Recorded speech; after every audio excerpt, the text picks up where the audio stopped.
बोलना नहीं है, ठीक है। ओके स्टूडेंट्स, कल हमने एग्रीकल्चर चैप्टर के बारे में बात करी थी। कुछ टॉपिक्स हमने किए, उसके फीचर्स, इंपॉर्टेंस, प्रॉब्लम्स हमने डिस्कस करी थी।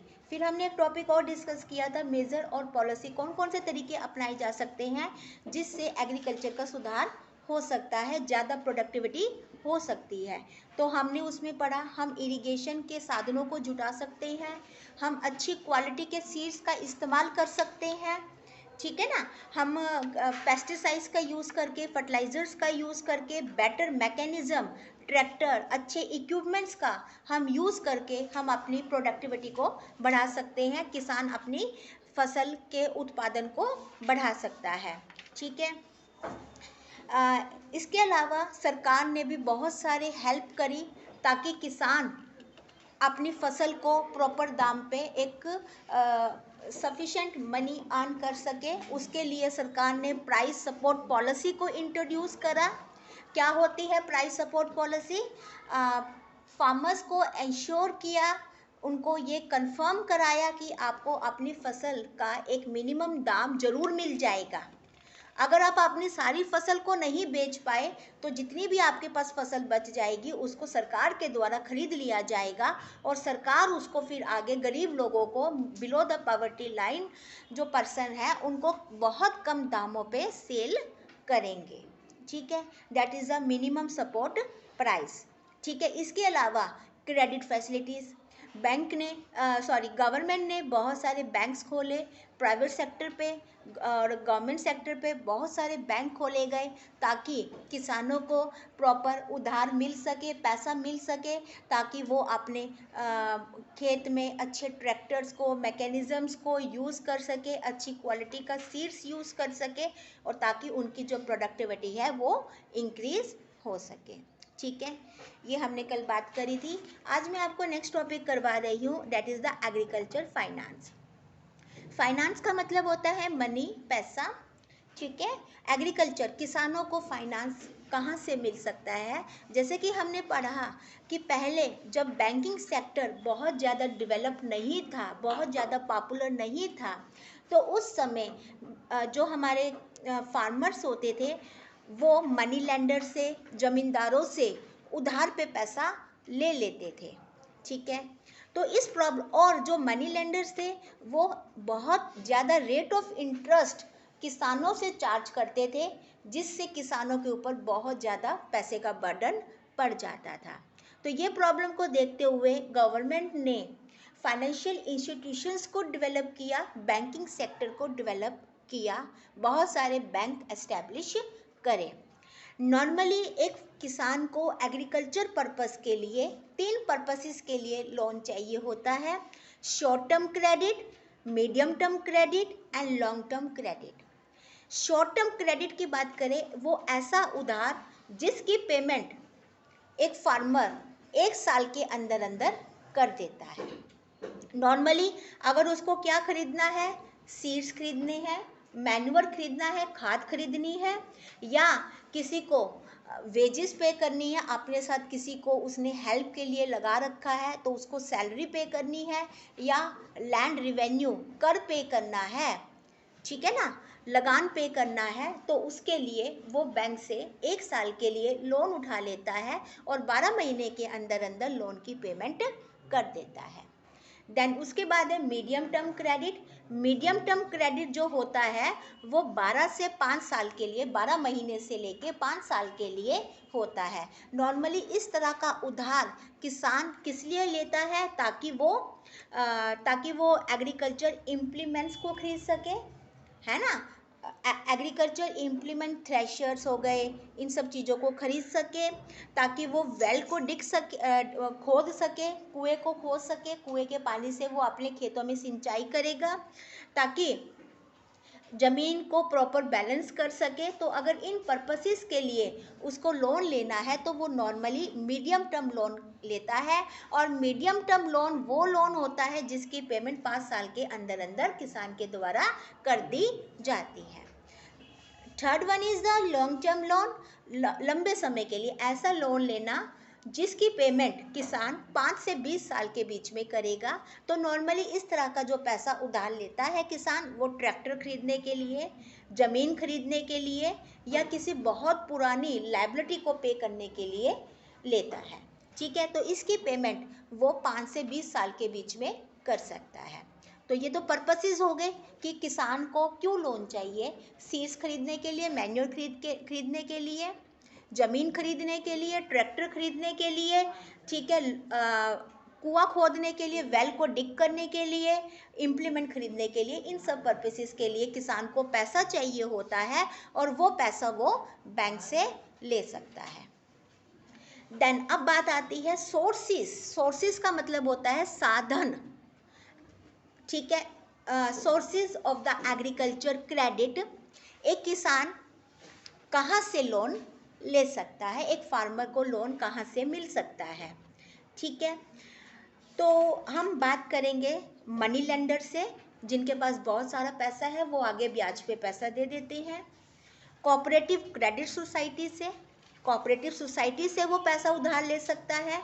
बैंक से, ठीक है, बहुत सारे बैंक सरकार के द्वारा खोले गए हैं, जैसे कि लैंड डेवलपमेंट बैंक हो गया, regional RRBs, regional rural bank हो गया। बहुत सारे बैंक्स गवर्नमेंट के द्वारा खोले गए हैं जहां से एक फार्मर लोन ले सकता है। ठीक है, नेक्स्ट पेज पे आइए।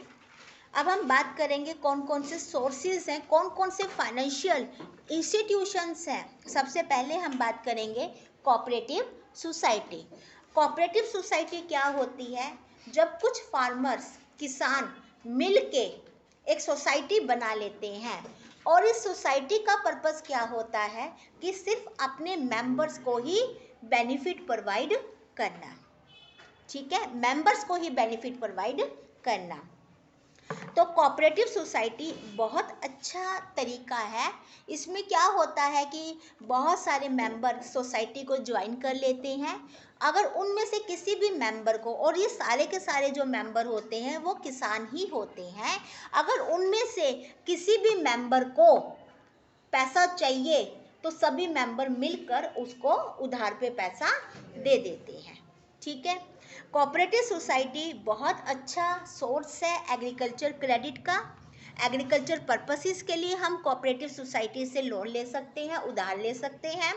ठीक है, on the basis of the duration of the loan, cooperative society is divided into the, हम कोऑपरेटिव सोसाइटी को दो पार्ट में डिवाइड करते हैं, agriculture cooperative society and land development cooperative society, land development bank. ठीक है, एग्रीकल्चर कोऑपरेटिव सोसाइटी क्या होगी? ये शॉर्ट टर्म पर्पसेस के लिए लोन प्रोवाइड करेगी अपने मेंबर्स को। ठीक है, बस आप यहीं तक ही मार्क कर लीजिए। Primary agriculture credit society provide short term loans to agriculture, agriculture के लिए शॉर्ट टर्म लोन प्रोवाइड करती है। और land development bank, this bank providing long term loan to the farmers, किसानों को लंबे समय के लिए। और लंबे समय के लिए लोन उनको क्यों चाहिए? ताकि वो खेती करने के लिए ज़मीन खरीद सके, ताकि वो ट्रैक्टर्स खरीद सके। ठीक है, दे सिक्योर लोन द फार्मर, जिस चीज़ के लिए वो लोन लेना जा रहा है वो चीज़ उसको बैंक के पास गिरवी रखनी पड़ेगी। They to secure long term loan, अगर लोन लेना है किसी किसान को तो the farmer has to mortgage, गिरवी रखना, मॉर्टगेज का मतलब होता है गिरवी रखना, लैंड टू दिस बैंक, अपनी ज़मीन बैंक के पास गिरवी रखनी पड़ेगी, तब जाके बैंक से उसको लॉन्ग टर्म समय के लिए लोन मिल पाएगा। लोन्स फॉर द पीरियड, जो लोन मिलेगा वो 15 से 20 साल के लिए मिलेगा। ठीक है, आप यहीं तक ही मार्क कीजिए, ट्रैक्टर एक्सेट्रा तक। ठीक है, these are the part of the cooperative society. Cooperative society से भी एक फार्मर लोन ले सकता है। इसके बाद हम बात करेंगे कमर्शियल बैंक की।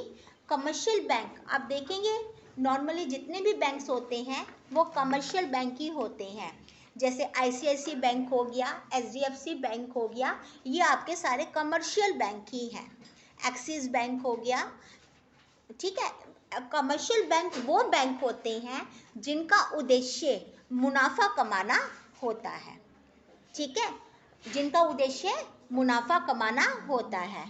तो देखिए कमर्शियल बैंक भी किसानों को लोन प्रोवाइड करते हैं, ठीक है। एक किसान अगर लोन लेना चाहता है तो he can approach to the commercial bank.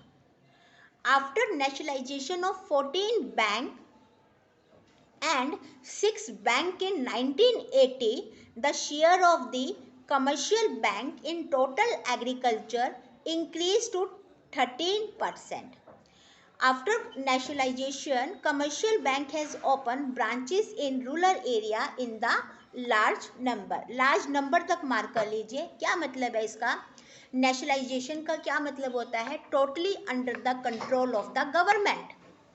पहले क्या था कि 14 बैंक बिल्कुल टोटली गवर्नमेंट के कंट्रोल में थे। धीरे धीरे गवर्नमेंट ने अपना कंट्रोल कम कर दिया, उसको कम कर दिया 6 तक। इसका मतलब है कि गवर्नमेंट ने बैंकिंग सेक्टर किसके लिए ओपन कर दिया? प्राइवेट सेक्टर के लिए ओपन कर दिया। तो प्राइवेट सेक्टर का भी बहुत बड़ा कंट्रीब्यूशन है किसानों को क्रेडिट देने में।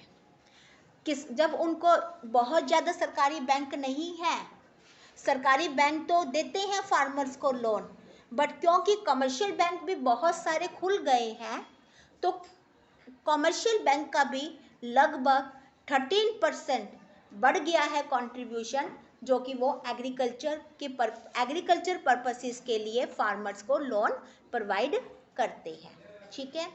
Then RRBs, regional rural bank, ये इस बैंक की स्थापना जो हुई थी date is on the 2 October 1975 में, on the birth anniversary of the Mahatma Gandhi, ठीक है। इस बैंक का पर्पस क्या है? जैसे कि हम इसके नाम से जानते हैं, रीजनल रूरल बैंक, गांव में रहने वाले किसानों को लोन की फैसिलिटी प्रोवाइड करना, नंबर 1। नंबर 2, उन छोटे छोटे व्यापारियों को लोन प्रोवाइड करना जिनके पास टैलेंट है बट पैसे की कमी के लिए वो अपने टैलेंट को आगे नहीं ला पा रहे हैं। छोटे छोटे आर्टिशंस को, हैंडलूम्स में हैंडीक्राफ्ट बनाने वालों को, है ना, स्मॉल इंडस्ट्रीज को लोन प्रोवाइड करना रीजनल रूरल बैंक का पर्पस होता है।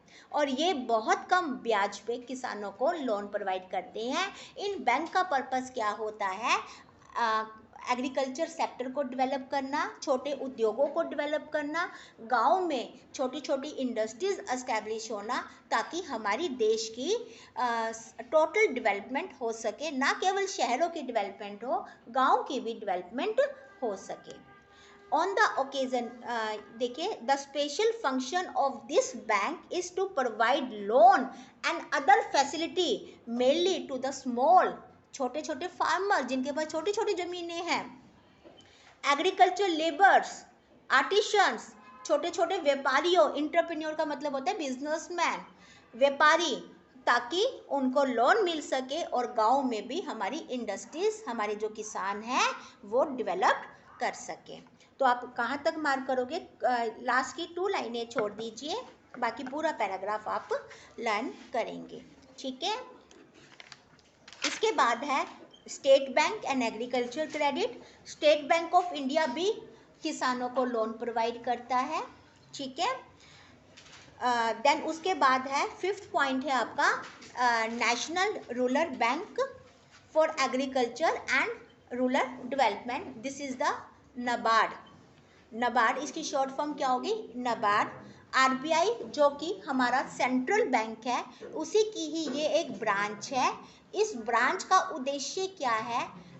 उन बैंकों को लोन प्रोवाइड करना जो कि आगे किसानों को लोन प्रोवाइड करते हैं, जो कि आगे किसानों को लोन प्रोवाइड करते हैं। ऐसे बैंकों को लोन प्रोवाइड करना जिसको हम इंग्लिश में बोलेंगे रीफाइनांस। डायरेक्ट ये किसानों को लोन नहीं देता, बल्कि ऐसे कमर्शियल बैंकों को, ऐसे लैंड डेवलपमेंट बैंकों को लोन प्रोवाइड करता है जो कि आगे किसानों को लोन प्रोवाइड करते हैं। तो ये आपका टॉपिक था एग्रीकल्चर क्रेडिट। आप लोगों को समझ में आया होगा। Thank you very much.